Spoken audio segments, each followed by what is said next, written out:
Waalaikumsalam warahmatullahi wabarakatuh. Boleh Apa saya kabar mulai, Pak? semua? Alhamdulillah baik. Alhamdulillah.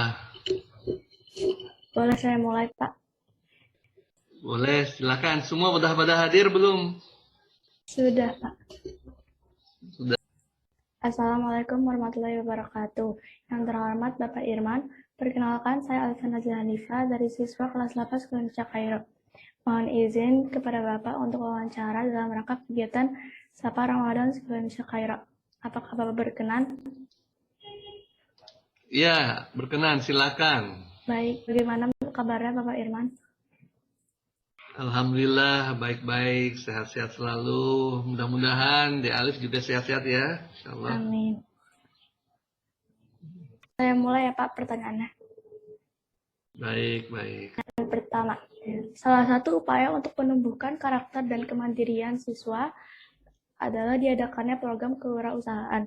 Menurut Bapak, apa yang bisa meningkatkan kemampuan kewirausahaan siswa-siswi Sekolah Indonesia Kairo?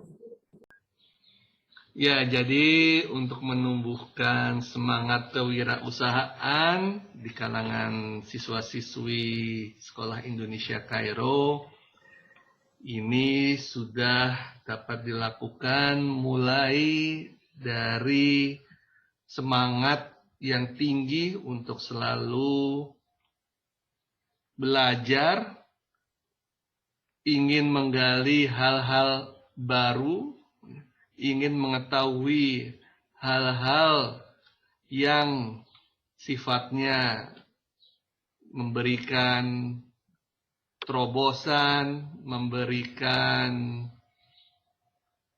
motivasi, memberikan pencerahan, yang kesemuanya ini tentunya dapat digali dan dapat dipelajari apabila kita rajin membaca buku.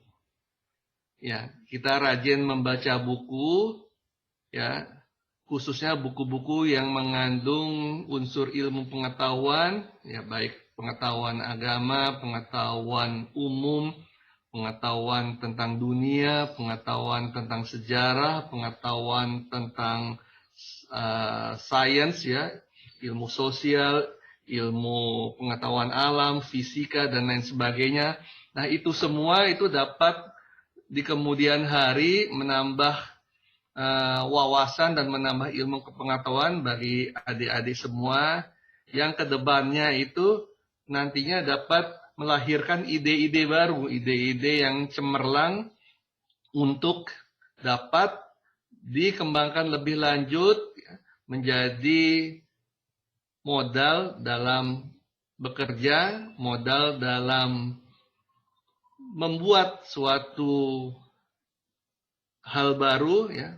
Hal barunya itu bisa macam-macam, ya, membuat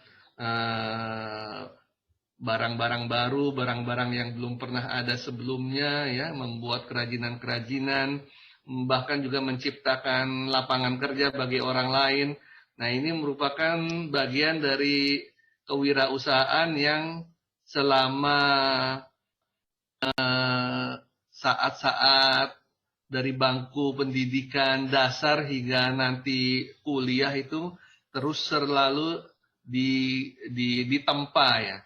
Ya, tentunya salah satu modal dasarnya tadi, ya, harus dengan rajin membaca buku dan juga rajin untuk selalu menambah pengetahuan. Ya, misalnya sekarang banyak belajar di sekolah.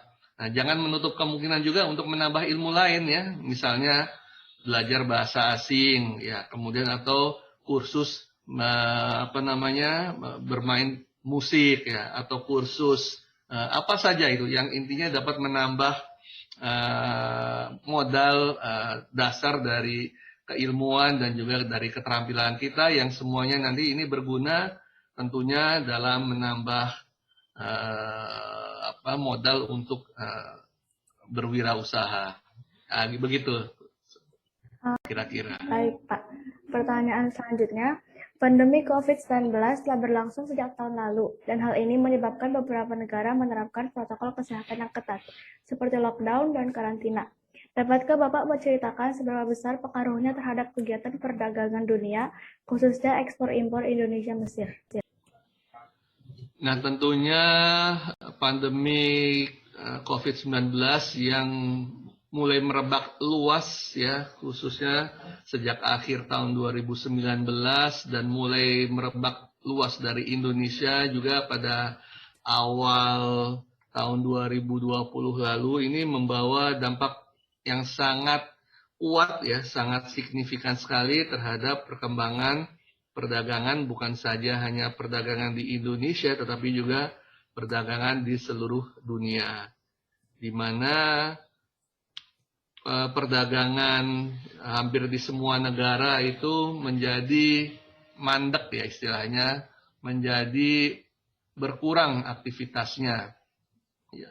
Banyak lapangan kerja yang akhirnya tutup, banyak kemudian terjadi pengangguran ya karena harus lockdown, karena harus WFH, pabrik-pabrik tidak bisa beraktivitas, otomatis para pekerjanya juga harus dirumahkan, tidak bisa menghasilkan barang produksi yang seharusnya bisa dijual, kemudian juga perusahaan merugi, penghasilan berkurang. Nah, semuanya ini membawa dampak yang merugikan ya secara perdagangan, secara sosial kemasyarakatan, dan juga secara ekonomi. Nah, tentunya ini akibat lockdown di mana-mana membawa pengaruh yang sangat besar terhadap perkembangan perdagangan. Nah, terlebih juga terhadap Indonesia dengan Mesir. Jadi pada awal itu memang terasa sulit sekali karena pengaruh dari kebijakan-kebijakan yang diberlakukan oleh pemerintah Mesir sendiri terhadap masuknya arus lalu lintas barang, arus lalu lintas para pengunjung dari Indonesia ke Mesir ya, sehingga juga tentunya perdagangan juga menjadi sedikit terhambat. Nah, tetapi ini tidak mengurangi semangat kerja dari para eksportir Indonesia, khususnya ke Mesir.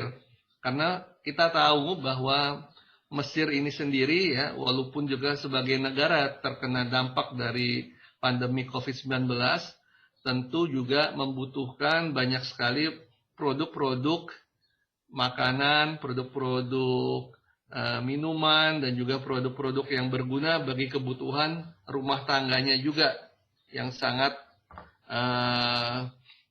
penting sekali keberadaannya di Mesir. Nah, karena Mesir ini membutuhkan tadi produk-produk makanan minuman yang sangat banyak sekali, Indonesia sebagai negara agraris, negara penghasil pangan, ya, negara penghasil kebutuhan pokok dunia, tentunya memiliki banyak potensi dan peluang untuk dapat mengekspor produk-produknya juga ke Mesir. Nah, alhamdulillah, jadi semakin berjalannya waktu yang dari tadinya ada lockdown, tapi begitu kemudian mulai berangsur-angsur terbuka ya, alhamdulillah perdagangan Indonesia dengan Mesir ini semakin dapat bangkit kembali, semakin maju kembali, dan juga akhirnya tercatat ya di masa-masa pandemik seperti saat ini, di mana banyak masih negara yang di dunia sana sedang susah, perdagangan Indonesia dan Mesir menunjukkan peningkatan yang cukup baik, bahkan bisa di atas 4%. Nah, ini membuktikan bahwa perdagangan Indonesia dengan Mesir hingga saat ini masih sangat bagus sekali dan dapat positif hasilnya. Pak, sekarang bagaimana kesan-kesan Bapak saat bulan Ramadan dan Lebaran, baik di Den Haag, Prancis, dan Kairo? Mana yang lebih menyenangkan?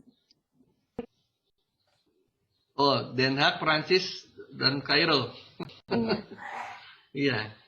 Jadi pada saat masa-masa Ramadan ini ya pengalaman saya khususnya ya seperti kalau di Den Haag di Belanda itu ya,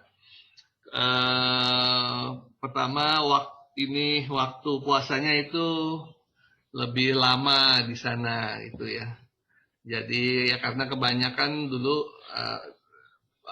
berjalannya masa Ramadan itu di bulan-bulan musim panas ya. Jadi panjang sekali waktunya. Jadi misalnya waktu sahurnya misalnya habis subuh dari jam 4 pagi, tapi kemudian bukanya bisa jam 10 malam itu, jadi sangat lama sekali ya. Dan juga kalau kebanyakan negara-negara di Eropa seperti ya di Belanda, kemudian juga di Prancis itu dinamika penduduknya dalam merayakan bulan suci Ramadan itu ya tidak semeriah yang ada di Mesir ya, karena kebanyakan kalau di Eropa kan penduduknya kan beragama Nasrani, dan kita juga tentunya godaannya itu sangat besar sekali, sangat luar biasa. Ya, kita jalan di mana-mana ya orang sembarangan aja pada makan, minum, ya nggak peduli gitu ya. Kemudian juga ada ya macam-macam lah, godaannya itu sangat tinggi sekali ya bagi kita, dan mereka kan juga tidak tahu ya kalau kita Muslim ya kita sedang berpuasa, kan mereka tidak peduli, cuek saja gitu ya. Jadi terasa kesannya ya kurang khidmat jadinya ya. Beda kalau misalnya kita berada di negara seperti Mesir ini kan terasa kental sekali dengan keagamaan kita di sini kan, terasa teduh, terasa khidmat gitu kan, saling menghargai, dan juga pada saat berbuka meriah, apalagi pada saat perayaan Lebaran tentunya juga dinamikanya juga sangat meriah dan menunjukkan kebahagiaan yang luar biasa seperti itu. Gitu kira-kira. Baik, Pak. Pertanyaan terakhir, hikmah apa yang dapat kita petik dan pelajari dari adanya pandemi COVID-19 ini? Ya, jadi dengan adanya pandemi COVID-19 ini ya mau tidak mau kan kita tetap mesti bersyukur ya kepada Allah Subhanahu wa taala, karena bagaimanapun ini juga bisa kita lihat sebagai ujian, tapi juga kita bisa lihat sebagai hikmah yang juga bisa dipetik manfaat dan juga bisa dipetik pelajarannya dari situ. Di mana pertama ya kita dapat lihat dari sisi secara global ya, kita harus lebih menghargai sisi lingkungan kita ya, kita harus lebih menghargai keberadaan kita di dunia ini ya. Jadi bagaimana kita ya sebagai sesama makhluk, bukan hanya manusia saja tapi juga ada tumbuh-tumbuhan, juga ada hewan ya. Di situ kita harus menjaga secara baik-baik ekosistem kita ya. Ya itu kita dengan adanya pandemik ini otomatis kan kita kan jadi lebih peduli terhadap lingkungan. Nah, itu yang harus memang kita lakukan sejak dahulu kala, sejak awal keberadaan kita sebagai manusia di muka bumi ini.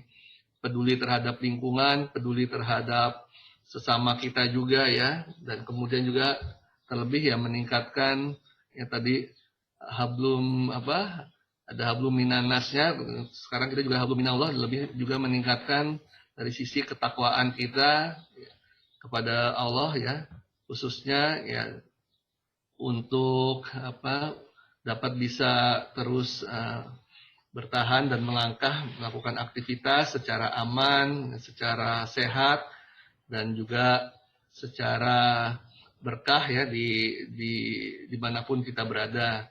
Kita juga ya ini dipupuk untuk selalu menjaga kesehatan diri, kesehatan lingkungan, kesehatan di antara sesama, kesehatan secara sosial dan lain sebagainya. Dan ini menjadi awal kita mendapat teguran dari Tuhan ya, bahwa kita memang harus lebih ada perhatian lagi terhadap diri kita sendiri dan terhadap lingkungan kita ya. Demikian kira-kira. Ya. Baik. Terima kasih Bapak sudah berkenan meluangkan waktu untuk wawancara hari ini. Semoga ilmu yang Bapak berikan bisa bermanfaat bagi kita semua. Mohon maaf bila saya ada salah kata atau ucapan. Saya mohon izin untuk undur diri Bapak. Waalaikumsalam. Wassalamualaikum warahmatullahi wabarakatuh. Terima kasih. Terima kasih. Waalaikumsalam warahmatullahi wabarakatuh. Sehat-sehat selalu. Terima kasih Pak.